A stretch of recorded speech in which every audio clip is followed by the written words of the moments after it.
Página de número 165, sintomas da depressão. De acordo com Correia, olha o que ele diz.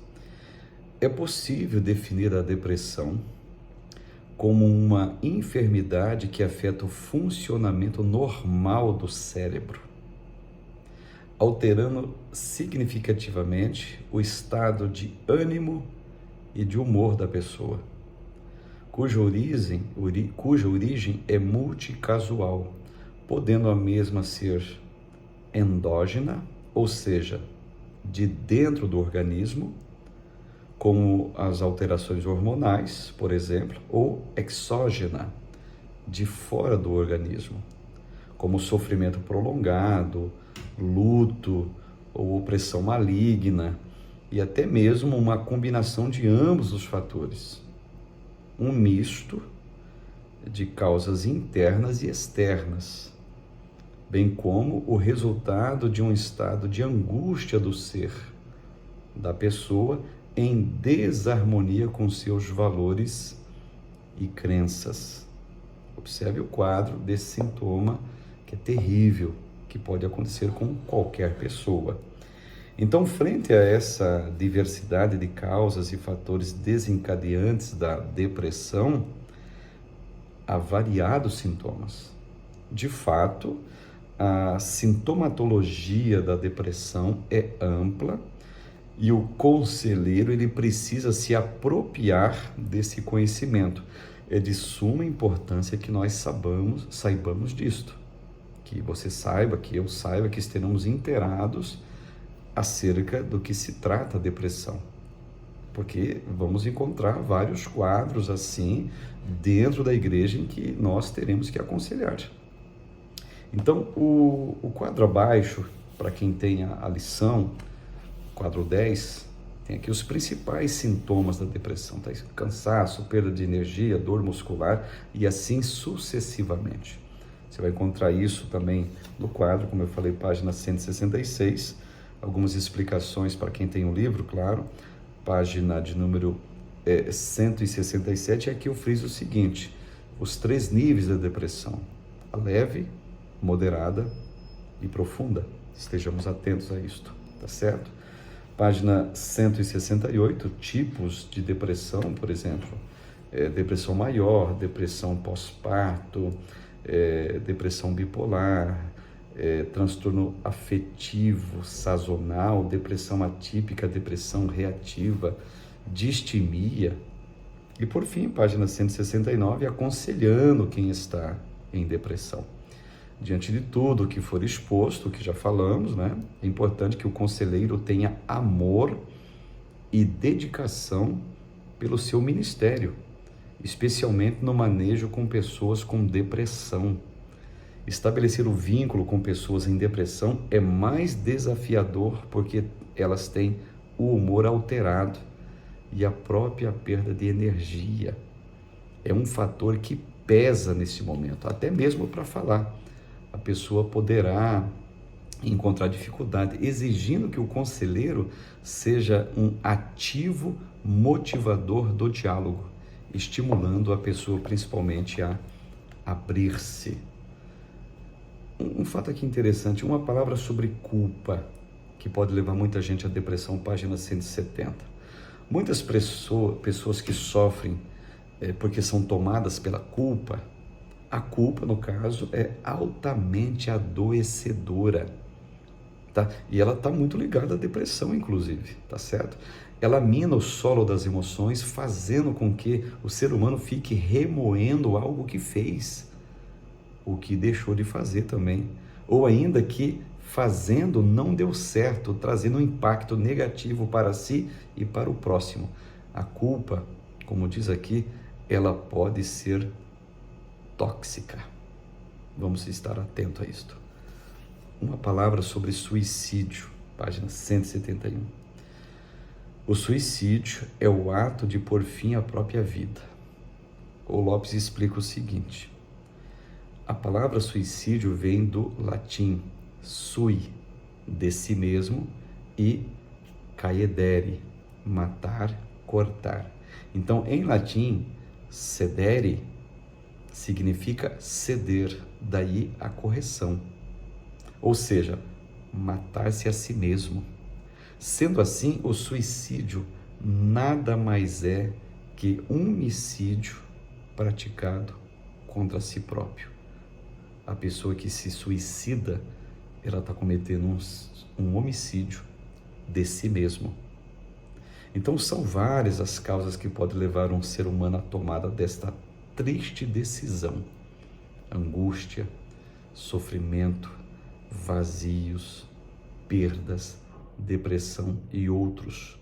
Então o conselheiro ele deve demonstrar profunda empatia com aquele que está intencionando matar-se, bem como deve tomar todo o cuidado para que isto não aconteça. Uma questão para reflexão na página 172. Faça uma pesquisa e aponte os motivos que justificam os aumentos de casos de depressão e suicídio na sociedade. Interessante. Depressão, culpa e suicídio, os três me parece que andam juntos. Vocês como conselheiros, nós como conselheiros, estejamos atentos a essa tríade que tem causado muitas tristezas em famílias, Brasil e mundo afora. Capítulo 3, aconselhando casais. A Bíblia trata da vida a dois, evidente que trata, não é verdade? Página 173. E temos aqui algumas informações profundamente importantes, páginas 174, 175. Na 176 tem um tratado interessante sobre a vida a dois, alguns problemas conjugais, dificuldades, por exemplo, na comunicação, dificuldade financeira, dificuldade sexual, dificuldade emocional, página 179, dificuldade familiar, dificuldades com a rotina, página 181. Estou passando por cima, só dando os tópicos para que vocês analisem, os que têm o livro, né, no caso. O eu versus o nós. Acompanhe, isso aqui é muito interessante. Aconselhando casais, aqui tem formas, técnicas, o que devemos fazer nesse sentido. Tem muita coisa boa para aqueles que têm um livro. E, finalmente, uma questão para reflexão. Em sua opinião, a igreja tem efetivamente desenvolvido um bom trabalho com casais e famílias? Vamos analisar isso com bastante seriedade, porque a Bíblia é formada de famílias e evidentemente que as pilastras principais de uma família são os casais. Aconselhamento na educação dos filhos, página 185. A Bíblia e a criação dos filhos. Lembrando que os filhos são herança do Senhor, Salmo da Família, o 127, atesta isto. E a Bíblia vai nos ensinar isso. Ensina o menino no caminho onde ele deve andar, para que quando cresça não venha se desviar dele. Desafios na educação dos filhos, tá? Por exemplo, página 188, 189. O mundo espiritual é um desafio na criação dos filhos. A ausência de limites também é um desafio na criação dos filhos, com toda certeza. Lares desestruturados, página 190, 191, edificando o lar em Deus. E aqui eu cito, o conselheiro é um instrumento de Deus para a edificação de vidas e de famílias. Ele pode orientar os pais a edificarem seus lares no Senhor. Para isso é importante que sejam resgatados os elementos, todos eles tratados nesses pontos que eu citei nos tópicos: criação de filhos, cerca de limites, o mundo espiritual e assim sucessivamente, para se edificar um lar em Deus. Página 192, uma questão para reflexão. Em sua opinião, a igreja tem investido tempo suficiente na formação de pais preparados para educar os seus filhos? Outro sim. Se você fosse o conselheiro, que estratégias desenvolveria para trabalhar essa questão? Isso aqui é um desafio. E esse desafio, com a sua resposta, você vai aplicar naquilo que você já está fazendo. É muito interessante fazermos isso. Capítulo 5, aconselhando quem está de luto. A morte está posta para a vida. Alguém costuma dizer o seguinte, que nós somos um embrulho postal que a parteira envia para o coveiro. E é exatamente isso, a morte está posta para a vida. Esta é uma realidade difícil de ouvir, falar e, acima de tudo, vivenciar. Não há nenhum ser humano que não tenha perdido alguém querido, especial e, sobretudo, amado, quer seja no âmbito familiar, no âmbito social, como um amigo, por exemplo. A experiência da perda é, por demais, dolorosa. A dor da separação de um ente querido é como uma faca encravada no peito. Então, essa dor, na medida em que o tempo passa e o consolo chega, vai abrindo espaço para uma saudade que não tem fim. A finitude da vida. Viver é uma bênção, é uma dádiva. O privilégio da vida foi concedido por Deus e esta vida é repleta de potencialidades do ser, não é verdade? E afinal, o que é luto? Página 194. Se a morte é sempre catastrófica, traz sofrimento, sentimento de perda, solidão, desamparo para quem fica, como é possível superar e seguir em frente, minha gente? É o luto. De acordo com Collins, o que é luto para este erudito que tem nos ajudado muito nas nossas lições? Bom, o luto, segundo Collins, é uma reação natural à perda de qualquer pessoa, objeto ou oportunidade que era importante para nós. Ele é uma sensação de privação e ansiedade que pode se manifestar através do comportamento, das emoções, dos pensamentos, da fisiologia, do modo como nos relacionamos com os outros e até da nossa espiritualidade.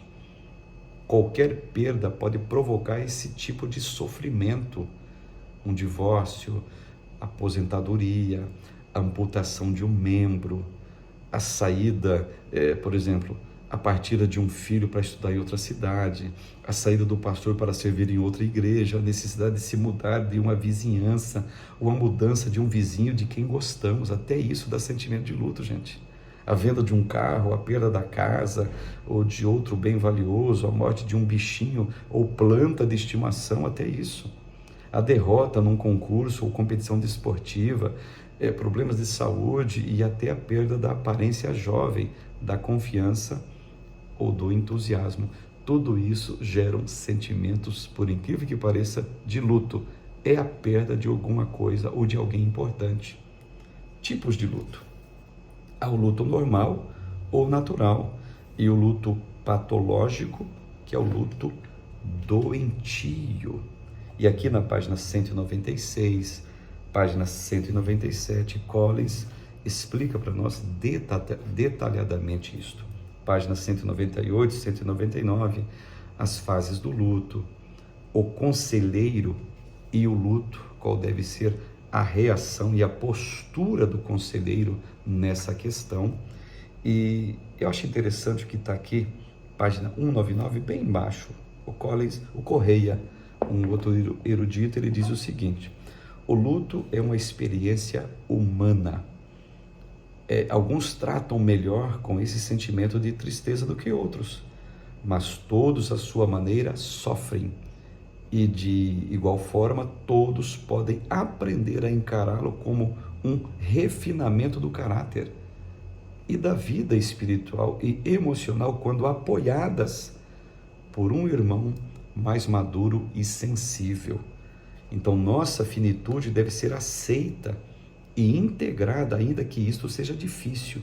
Ajudar as pessoas nessa direção é o papel do conselheiro, na construção da relação de ajuda, o qual, totalmente dependente de Deus, poderá ser usado em seu dom, que o Espírito Santo, o divino e mais maravilhoso Consolador, transforme a tristeza do luto, sinal da fragilidade humana, em esperança, sinal da vitória de Cristo. Pois, conforme disse Paulo em 1 Coríntios capítulo 15, verso 54, tragada foi a morte pela vitória. E para finalizar, uma questão para reflexão, página de número 200, faça uma pesquisa sobre como a morte é encarada em diferentes culturas, Depois até comente com os colegas, quem sabe da turma, da igreja aí, ou com seus amigos e familiares. Vocês irão se surpreender como várias culturas encaram a percepção da questão do luto. Que Deus em Cristo abençoe a todos.